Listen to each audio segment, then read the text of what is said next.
story. It was it was a woman decided to go outside on a sunny day to water her plants. And as she walked outside, she found three men standing in her lawn. One of the men was dressed very successful and he looked very wealthy. Another man would look very athletic. And it was another man that he was very charming. So the man just caught her attention. So she asked the man if they wanted to come to her porch to get some cover from the sun while she was watering her plant, that she may serve them some lemonade. So the man asked her, one of the men asked her, "Is your husband home?" And the woman replied, "No, he's not home from work yet." So the man said to her, "Well, we cannot come in unless your husband is at home." So when the man decided to stay and wait, when the husband get home, she ran to the garage to meet the husband and to tell them what had just taken place. He probably had some time had passed. So she described to the husband the situation that had just taken place. So then the husband said, "Well, I'm here now. Ask them to come in."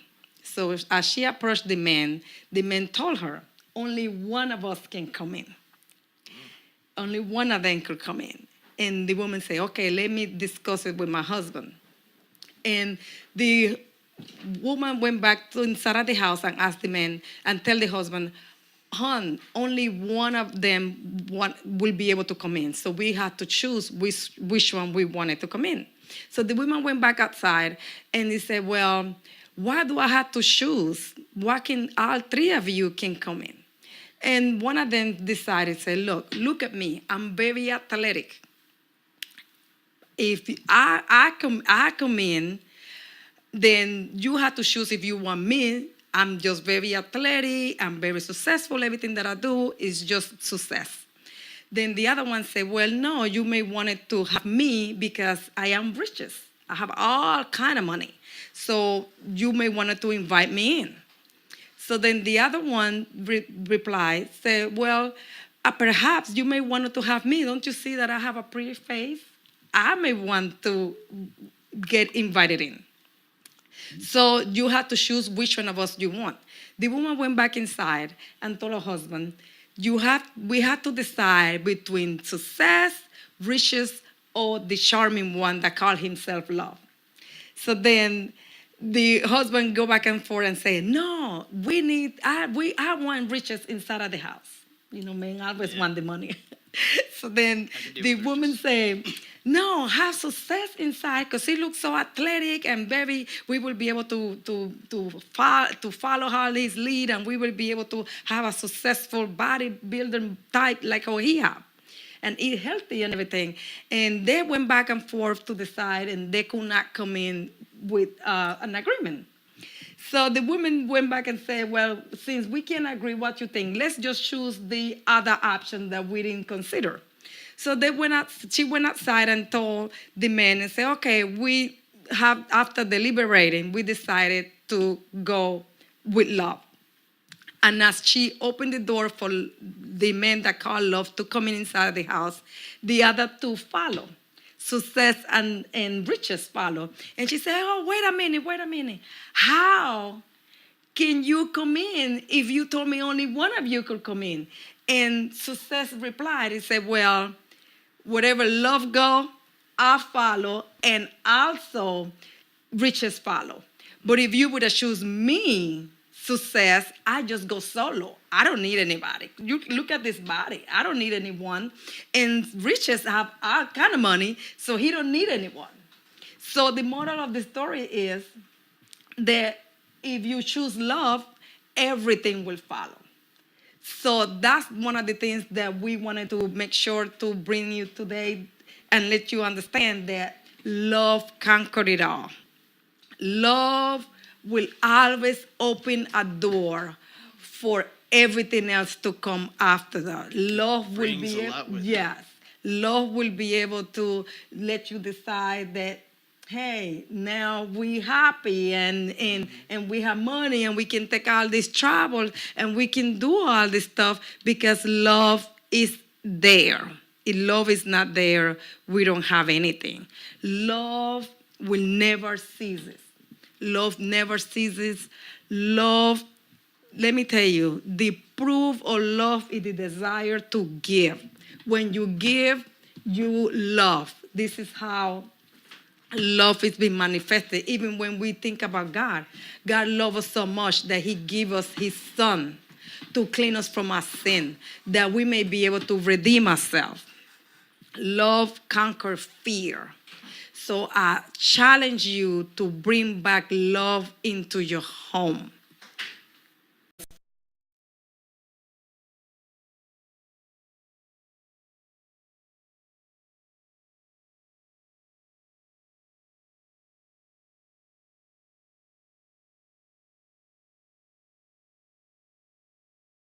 Marriage. Nice. What about marriage? It's so many things. People often just wonder, okay, now I got married. What am I supposed to do now? I don't know how to just live with someone else because I've been living by myself all along and all of this stuff. So when you hear about marriage, how you describe it? Well, for me, marriage is a covenant that you make in front of the eyes of God between two people, a man and a woman, to be together for their entire lives. Yes. As you can see, marriage is a verb. It's not a noun. Active. It's not a noun. Please hear this. It's not a noun. It's not something that you get, right? Mm-hmm. It's not something that you do.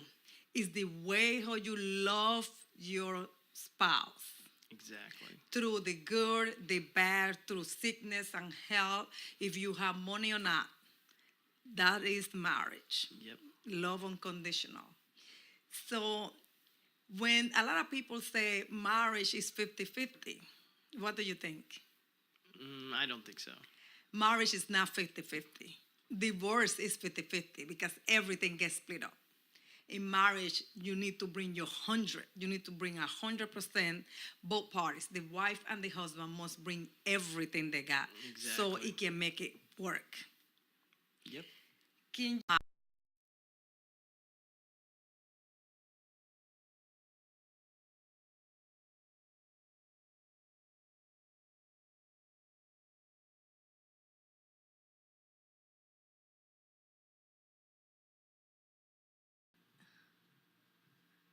Okay. So So you don't have leaving a and slide. cleaving. To leave and cleave stresses the necessity of radical change in one's preeminent loyalty. A husband is to transfer to his wife the primary familial loyalty. The responsibility is on the husband in the first place because a wide sense of security comes from being bonded to her husband. God designed marriage to operate as the most important relationship in our lives. Children, being a blessing from God, cannot be more important than the husband wife relationship. And when a husband cleaves to his wife, it is more likely that his wife will find fulfillment in their marriage. So when we get the understanding of live and cleave, it is crucial for a marriage relationship. Yes. It is crucial that everyone understand the order that things should go. And now we're gonna, because a lot of time people think that marriage is about luck. That if you got a good marriage, it's just because You're you're lucky. lucky. They say, oh, you're lucky because you got a good marriage, you got a good wife, or you got a good husband. It's not so. A good marriage is about wisdom. Yes. It's about wisdom. You have to be able to use wisdom in your marriage. Here in this show, if you stick with us, we will save you hundreds of dollars, thousands of dollars in counseling sessions, sitting in someone's couch. Just sitting from your bedroom or from the comfort of your home, you will be able to take these principles that we will give you every week to be able to strengthen your marriage or fix a marriage that is at risk or is going through a challenging time right now. Absolutely. So let's just get your pen and paper and follow through with us with this session so you will be able to strengthen your marriage or fix areas in your marriage that require fixing.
Equality. Since the early days of our history, women have had to fight for equality, and in a marriage, this should not be the case. Jesus created Adam and Eve, and he never indicated that one is more powerful than the other. They need to live as equal. Wives expect the same today. Therefore, husbands should respect their wife by making sure that they do not make decisions alone. Being equal and showing respect also means that some things are expected for the wife and some things are expected from the husband. As you can see, in God did not take the a bone from Adam's foot or from Adam's back. He took it from his ribs. That means that we need to be helpers, right? We need to be considered equals. And in considering equals, we need to be being able to treat each other with respect as my equal. If I consider you the same, then I'm not superior to you and I'm not below you, no matter what. No matter what background, no matter who was born first, who was born less, it doesn't have nothing to do with that. It has to do with just the way how God created each other. Also, if you can see, like I'm gonna give you an example. Like some chores is expected that the wife to do, right? It's expected that the wife will cook, will clean, will do laundry. But the husband cannot expect also that she will do all of that in addition to washing his cars, washing her car, taking the trash outside, doing cutting the grass, and shoveling snow in the wintertime. Some tasks and some chores is expected that it will be each other will be able to gravitate towards that because shoveling snow is more as a very physical. Physical, yeah. Some wives like to do it, and some couples find a way to do it as fun.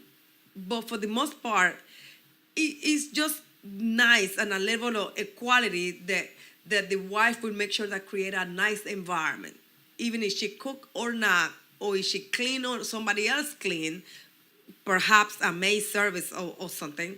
But even if the husband need to do the shoveling or the snow, he can pay for someone else to do it, but it's expected that should come from his end because of this physical type of work that is involved. So as an equal, make sure that those things are taken into account as you develop different chores within your house to be able to keep the level of respect within the marriage. Yeah. And it's just like Sheila said. So God chose the rib of Adam to make woman. Well, it's interesting because the ribs protect the heart. Yeah. So if you think about it, that's very symbolic and yet very, very important.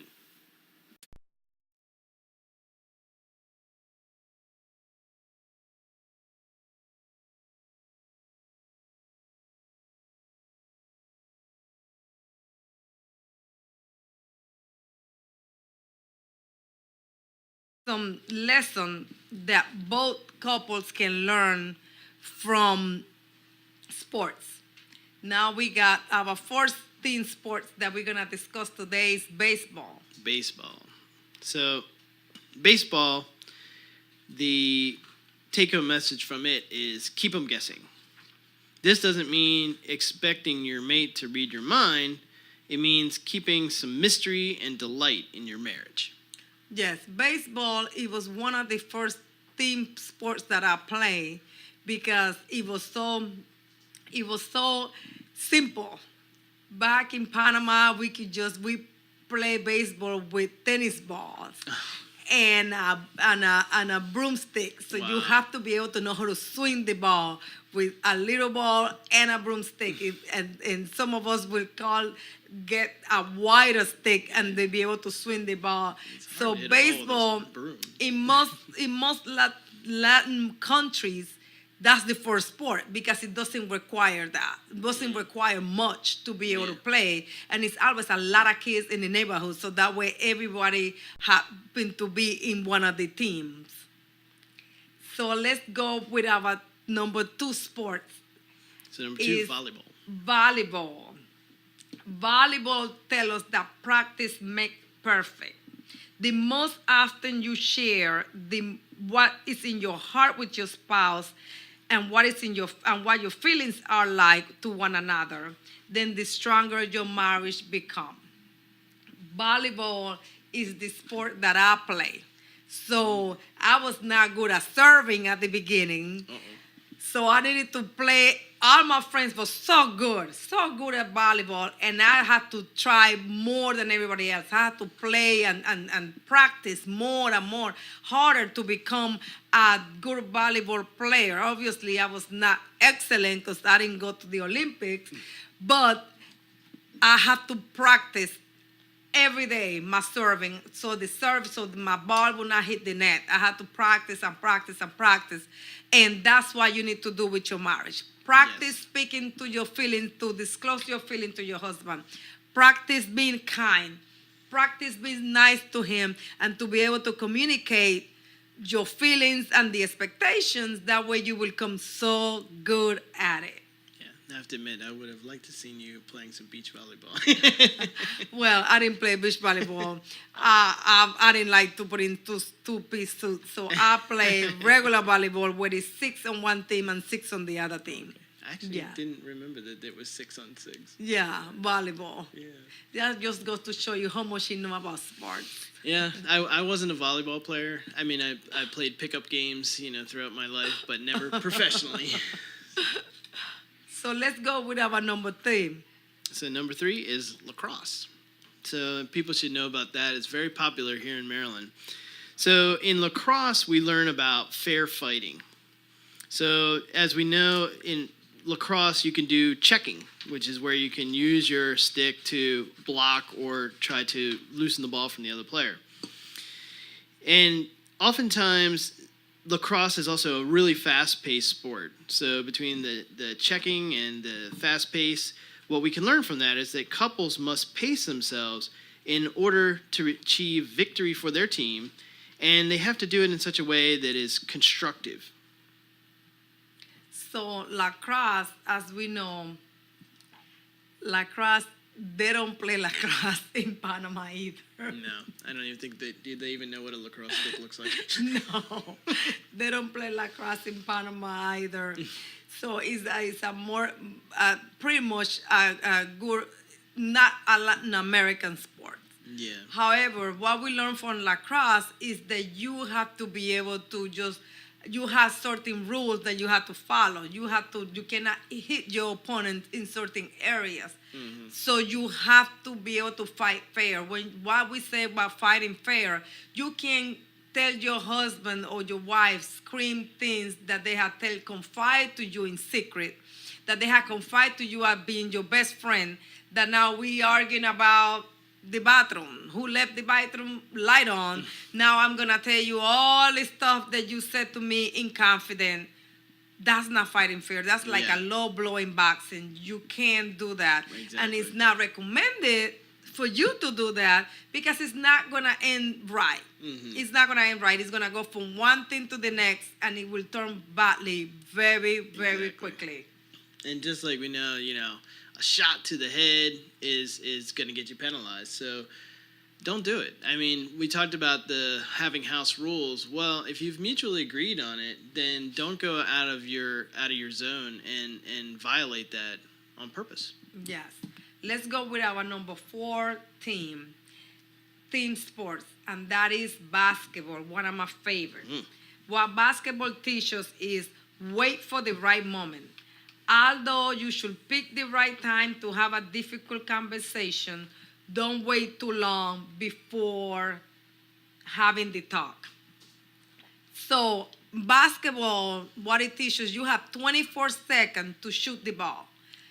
If you wanted to have difficult conversation with your husband, don't overdo it. Don't wait a week when everybody forgot about it to have a conversation on something that happened a week ago. So with timing, basketball teaches that you have 24 seconds, you have 3 seconds to cross over the line on the other side of the team, and you have 24 seconds to shoot, right? From the minute your team hit the ball, get the ball. Don't wait too long, but wait the right time to shoot so you can score. Exactly. Right? Don't wait too long because they will call it off and you will just lose. You will have to turn over the ball to the other team. So make sure that you shoot the ball in the right time. Have the right conversation at the right time. Don't do it as soon as you plan. You arguing about the lights. Now you're talking about, okay, where we gonna go to our honeymoon? Yeah. Where we gonna go to our anniversary trip this next year? Where we planning to go? It's not the right timing. Yeah. It's not the right timing. Yeah, and just like every sport, many sports, you get multiple opportunities. So don't try to bring everything into, you don't bring everything into one shot. Yeah. There's probably 70 or 80 opportunities in a game to make a shot. Well, the same. Don't save up all your little discussions or conversations so that you're trying to deal with them all at once. Do them gradually and with good timing, and your outcomes are going to be more favorable. And remember, it's just the topic at hand. Don't bring another topic of what make you mad 2 months ago, what make you mad 3 years ago. Make sure that you keep one topic at a time and just discuss it in the right deliverance, the right tone of voice, and the right attitude, because that matters. Exactly. That make a difference. Let's go to our number 4 team sport. Actually, it's the number 5. It's hockey. So, hockey, when you have a shootout in hockey, it's preceded by a 2-minute break. There are many times when if you are having a disagreement, which you need to give the other person some space. We're not talking about separate vacations in the middle of an argument, but giving your spouse some time to gather his or her thoughts can result in a more healthy discussion. So, as we know, in hockey, if you commit a foul, you go to the penalty box, and it's like a little timeout. Well, that can be good and bad. I mean, it does mean that the other teammates have to fill in for you, and they call that a power play. So that means that you're at a disadvantage. But on the other hand, it forces the rest of the team to make up for that loss during that time. Yes, congratulations to the Capitals. Yeah. That won The the Stanley Stanley Cup for the one time in a lifetime. Yes. They did it this year. Congratulations to Ovechkin that he came from so far away to win that Stanley Cup for the Capitals. Many we are times happy close about that. and never made it, and this time they made it. So Yes. It was truly so many people praying for them. So this time they Yes. was able to cross over the hurdle. See how you do the hurdle? They was able to battle together to be able to win that Stanley Cup. So let's go to number 6. And number 6 sports is soccer, one of my favorites. So many folks play soccer, especially people that come from Latin American country, because we only need a ball and a lot of people, and we play soccer because it's a simple game, easy to understand, and it improves your physical fitness, and it is fun.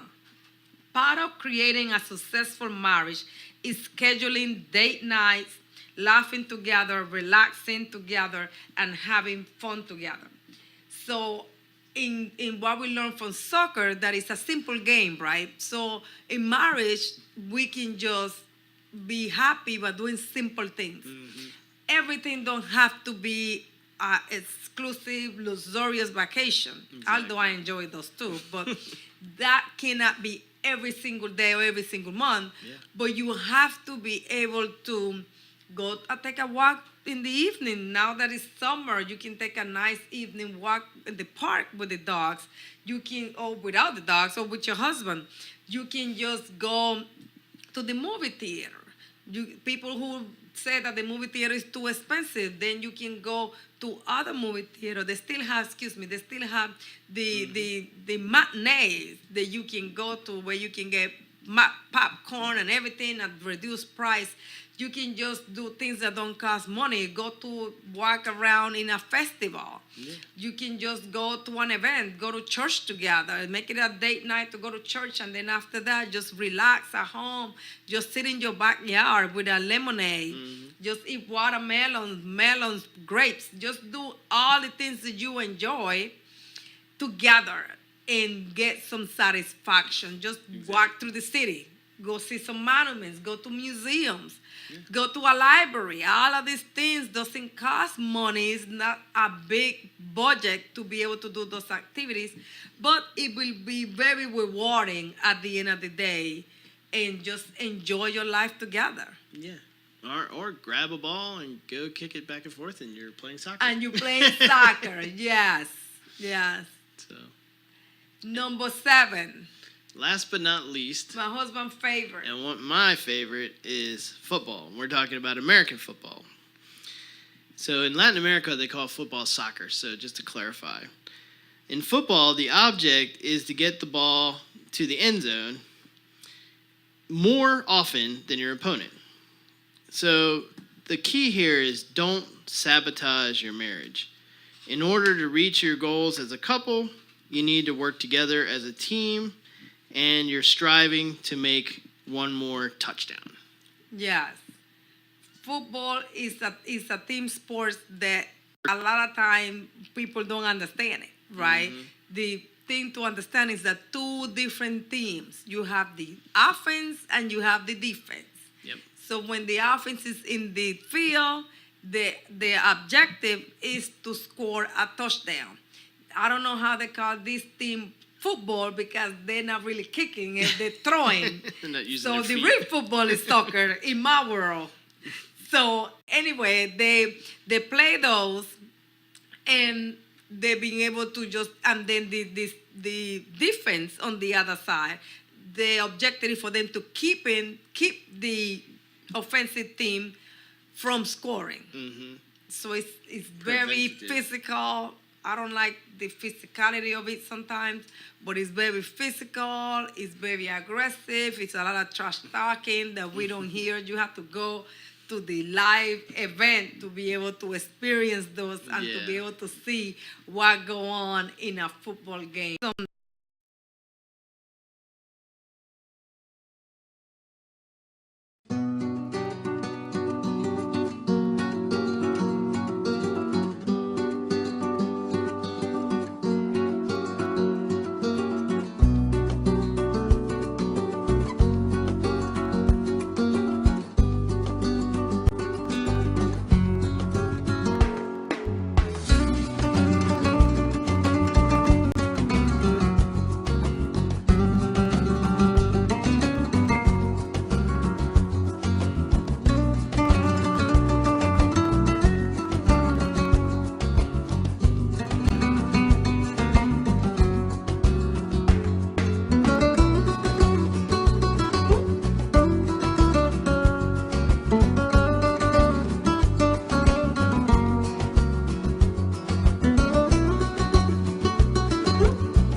Thank you for still holding on with me. I'm just a little bit under the weather, but I want to make sure to be here to share with you what was in our heart this week. And this topic is very important in our marriage. Yes. So we're talking about respect. Yes. So let's go to our lesson 7 point, love and respect. So love and respect. Men often define love differently than their wives, while women often don't know how to define respect. If both spouses have these needs, but don't know what they are, how can one satisfy the other? Without a definition, it's like trying to throw a dart at a board, but don't know where to aim. That's why we're here to help. Once you and your spouse understand what it means to love and respect each other, then relationship disasters can be avoided. The result can be a greater love and deeper intimacy and movement towards the kind of marriage that God desires for you. Yes, love and respect. I wanted to share with you this little story. It was a young boy that used to be very disrespectful to his parents.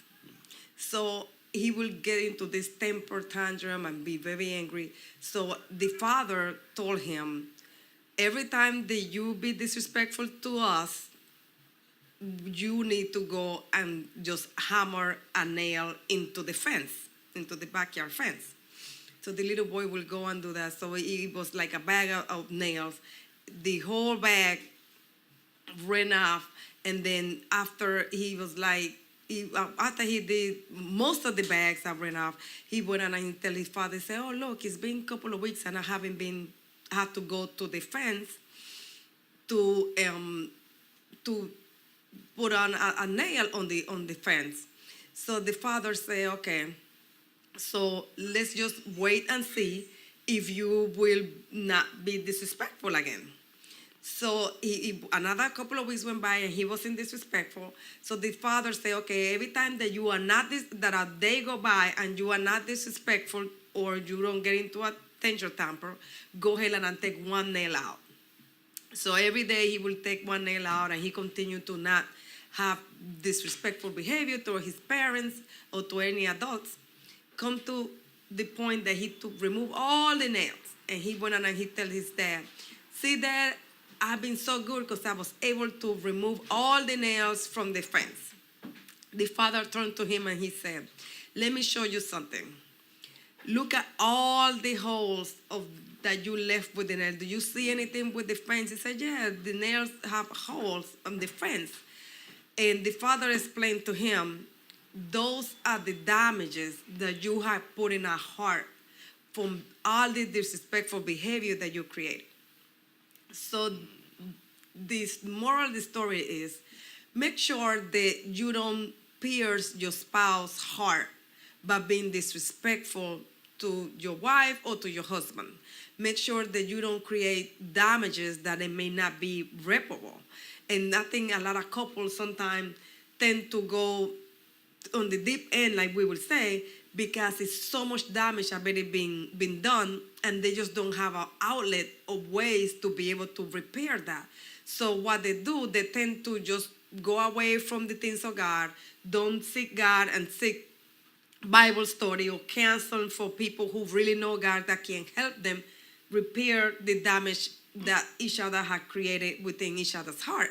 So make sure that you stay within the Word of God, that you listen to things that feed the respect within your marriage, that feed love, that will be able to encourage each other to be more closer to each other. And if you are to the point where you have created damages to your spouse, make sure that you seek God, because He is so awesome that He can cover all those holes that no one else can do it, but God can. So make sure that you seek God in everything, in every area of your life, even when damage has been done to the marriage. Exactly. And that was a great story, because it just goes to show you that what our prayer is for this program and all of our programs is that you will learn tools to not drive those nails before you even start. Yes. Because just like the story said, even if you spend years trying to undo the damage, the damage is still there, and it leaves marks, it leaves holes. So it's very, very hard to repair the damage. In some ways, you can never take it back. So why not just do some things that will allow you to not make those holes in the first place? Exactly.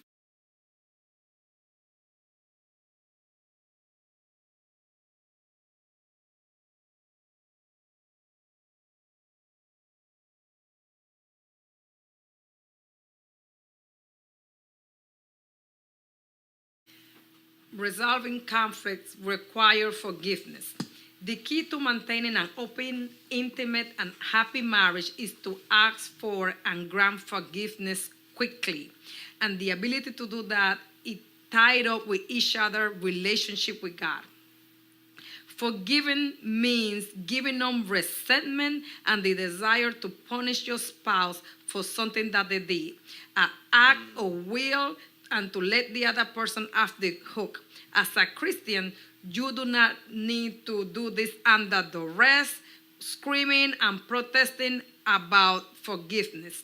Rather, you need to do it in a gentle spirit, with love and care. So I tell you all this to know that even if we look at Matthew 6:14, it says, God forgiving us, so we need to forgive the other person. So if you need God to forgive you, you also need to be able to forgive your spouse, especially your spouse. That's the person that you share, you bow your life to, you in health and in sickness, and in riches for poor. and you live in every living day.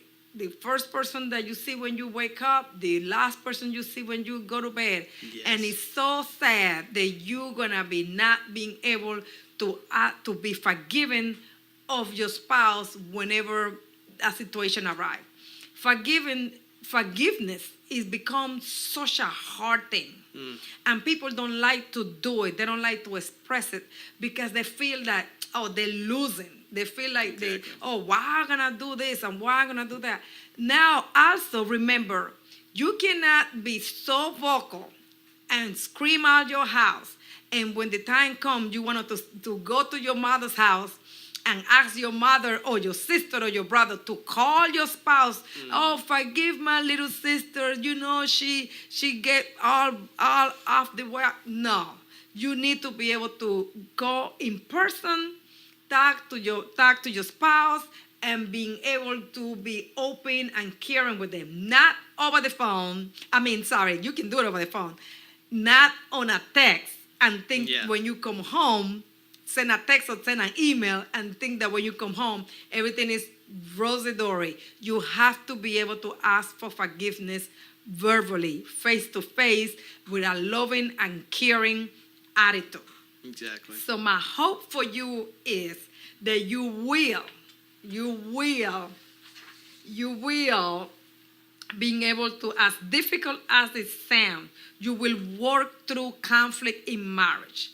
I believe that when you have God, I believe this for you, that when you have God in your life, in your marriage, at the third core on a relationship, just like we have it in our logo, is the third core is you, your spouse, and God. If you include God into your affairs, you will always just being able to just get over whatever conflict, whatever crisis, whatever thing is going on in your marriage.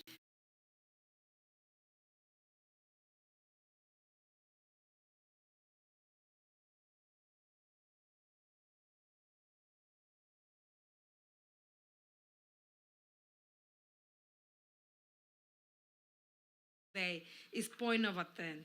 Have sex and lots of it. Women don't like to talk about having sex, but this is the fun part of your marriage. Have sex. No one will charge you for it. No one will ever criticize you for it. Grab your husband and have sex. Marital intimacy is a powerful spiritual bonding agent, and consistent sex, healthy sex, connects you to your spouse in a way that no one else, nothing else can. Sex is spiritually powerful because it's meant to point you towards deeper intimacy, not only with your spouse, but also in the eyes of God. Intimacy in the bedroom can help foster spiritual intimacy and vice versa. I was talking to a friend and she was like, oh, my husband don't let me go. He don't know if he's going to go to. I said, look, all you need to do is just romance him and make sure you have sex with him tonight and all this stuff. And she just stopped talking. She was like, okay, I'll see you tomorrow. Like if I was talking about something so abnormal. She had 3 kids, for God's sake. You have 3 kids. Where do you think they so came from? where did the babies came from? Where did you came from? Where did I came from? Yeah. It's inevitable. So enjoy sex, have sex, plenty of it, because it will make you stop fighting. For one, if you have more sex, you won't have time to be fighting. You won't have time to be disagreeing. You will just order in and spend some time with your husband. You wouldn't be nitpicking or everything that he leave in the room, throw down, or whatever she leave in the room, throw down. Just make sure, have sex. People don't like talking about it, but I am, and we are, because we're going to save you lots of money going to counseling session, talking about what's wrong. Yeah, they only have sex once a week. Some people twice a month. Come on, that's ridiculous. Have sex and lots of it. I said it. Have sex. That's what you need in your marriage. Some laughing time, some sex time, and intimacy. Sit around, have pillow talks with your husband. Have pillow talk with your wife. That's what's missing. That need to be rekindled and incorporated in your marriage. Then you won't have time to think about it deeper. You will be able to say, okay, we're gonna grow together because I feel so much better. Last night was such good. Then the next night, and then you're looking forward for the other opportunity. Yeah, some people work hard, and sometimes different schedules don't allow you to have it as much as you like it, but incorporate it. Don't let it go 2-3 days without having sex. Have sex and lots of it.